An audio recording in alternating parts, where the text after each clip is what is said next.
JFK Reloaded is a controversial video game that has sparked debates and discussions about its ethical implications, historical representation, and the role of video games in depicting sensitive real-life events. Released in 2004 on the 41st anniversary of the assassination by Scottish developer Traffic Software, this simulation game aimed to recreate the events surrounding the assassination of President John F. Kennedy on November 22, 1963 in Dallas, Texas. Its premise and execution, pun intended, have raised significant ethical and moral concerns, leading to widespread criticism and controversy. The game's primary objective is to recreate the circumstances of the assassination, placing the player in the role of Lee Harvey Oswald. The player is tasked with replicating the shooting from the 6th floor window of the Texas School Book Depository overlooking Dealey Plaza. The game encourages players to aim and shoot at a moving motorcade, attempting to recreate the fatal shots fired at President Kennedy's limousine. Gameplay is simple and straightforward to anyone who has even casually attempted to play a first-person shooter before. You are stationary and simply need to aim and shoot a sniper rifle. Here's where things get kind of interesting, though. Rather than what you might have expected, a game where you are permitted to commit wanton massacre to everyone at the scene, you are actually very specifically tasked with recreating the historical events exactly as they occurred.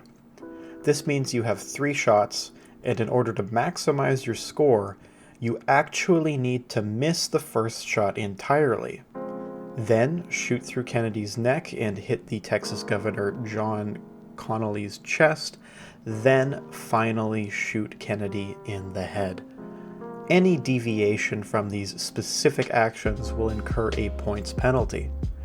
Once complete, you are presented with a screen that summarizes the actions you took so you can see how close they were to the real deal. Upon release, the developer announced a competition in which the person that came closest to simulating the exact actions of Lee Harvey Oswald would be awarded a whopping $100,000. According to this Vice article, a French gamer by the name of Major Koenig took home a prize of $14,000, presumably because the game never really made much more than 6 figures to begin with. One of the most contentious aspects of JFK Reloaded is its attempt to turn a tragic and historically significant event into an interactive and gamified experience. Critics argue that the game's focus on recreating a presidential assassination for entertainment purposes trivializes a deeply traumatic moment in American history. It raises questions about the ethical boundaries of using real-life tragedies as the basis for gaming content. Furthermore, the game's design and mechanics are centered around accuracy and precision, rewarding players for successfully replicating the shots that killed President Kennedy.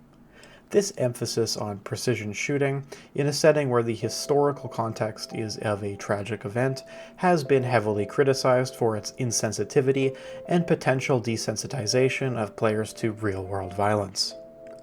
Another point of contention is the potential impact on historical understanding.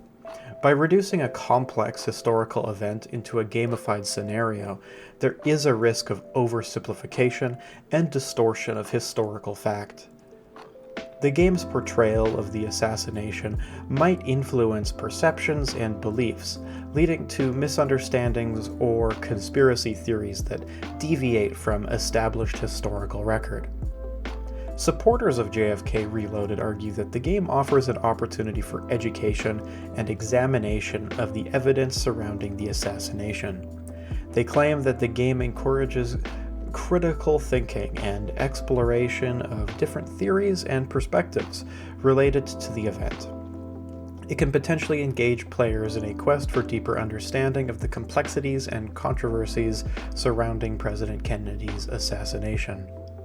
Personally, I find a lot of the outrage surrounding this game to be rather hypocritical, considering we live in a world in which true crime podcasts and documentaries are everywhere, and very few people express concern about these forms of media being consumed en masse for entertainment purposes.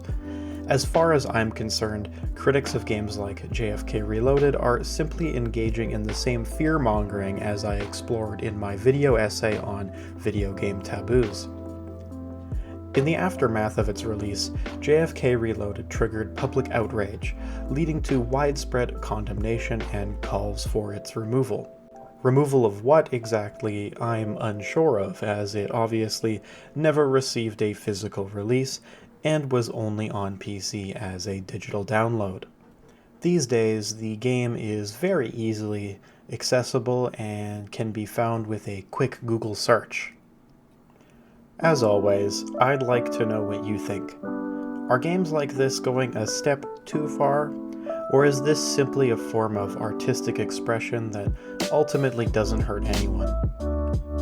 Let me know down in the comments. If you like this video, please consider subscribing to my channel, it would mean a lot to me. My goal is to hit 1,000 subscribers, and when I do, I'm going to do a full game room tour you won't want to miss. Until next time, thanks for watching.